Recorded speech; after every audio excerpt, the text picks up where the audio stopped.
గత రాష్ట్ర ప్రభుత్వం 2022 ఏప్రిల్ 25న సిపిఎస్ స్థానంలో జీపీఎస్ విధానాన్ని తీసుకొచ్చిందని, దీన్ని సంఘాలు తీవ్రంగా వ్యతిరేకించాయని కర్నూలు జిల్లా కార్యదర్శులు దేవపాల్, నరసింహులు అన్నారు.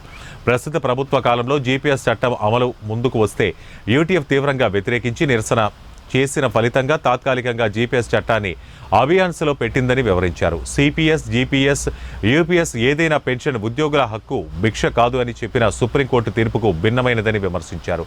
కార్పొరేట్లకు, షేర్ మార్కెట్ మాయాజాలానికి ఉపయోగపడే సిపిఎస్, జీపీఎస్, యూపీఎస్ విధానాలను అమలు చేయడం ఆపి పాత పెన్షన్ పునరుద్ధరణకు చర్యలు తీసుకోవాలని కోరారు. ఈ కార్యక్రమంలో యూటీఎఫ్ నాయకులు డి కౌలన్న, మల్లారి నాగరాజు తదితరులు పాల్గొన్నారు. అమలు చేయాలి పాత పెన్షన్ విధానాన్ని వెంటనే అమలు చేయాలి పాత పెన్షన్ విధానాన్ని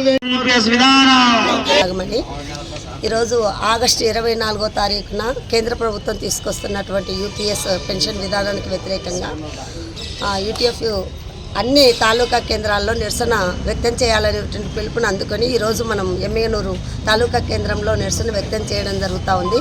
యూపీఎస్ అనేటువంటిది కూడా పేరు మారిందే కానీ పాత ఓపీఎస్కు ప్రత్యామ్నాయం కాదనేటువంటిది మేము భావిస్తూ ఉన్నాం.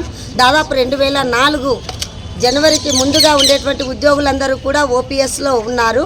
2004 తర్వాత రిక్రూట్ అయినటువంటి కేంద్ర రాష్ట్ర ప్రభుత్వ ఉద్యోగులందరూ కూడా ఎన్పిఎస్ అంటే సిపిఎస్ కాంట్రిబ్యూషనరీ పెన్షన్ స్కీమ్లో ఉన్నారు.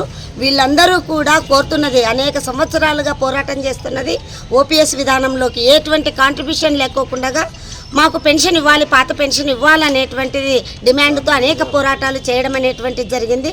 కానీ ఇప్పుడుండేటువంటి బీజేపీ ప్రభుత్వం ఎక్కడైతే అధికారంలో ఉందో ఆ అధికారంలో ఉండేటువంటి కేంద్ర ప్రభుత్వం అన్ని రాష్ట్రాల్లో కూడా వాళ్ళు ఓపీఎస్కి వ్యతిరేకంగానే ఉన్నారు. అయితే ఈ మధ్యకాలంలో రాజస్థాన్, హిమాచల్ ప్రదేశ్ లాంటి రాష్ట్రాల్లో బీజేపీయేతర పార్టీలు అధికారంలోకి రావడం, ఓపీఎస్కి అనుకూలంగా ఉండడం వల్ల మరి ఇప్పుడుండేటువంటి ఎన్డీఏ పార్టీలు కూడా ఓపీఎస్ ఉద్యోగులందరూ వ్యతిరేకత ఉంది కాబట్టి ఓపీఎస్ను ఒకసారి పునః సమీక్షించాలనే పేరుతో సిపిఐ కాంట్రిబ్యూషన్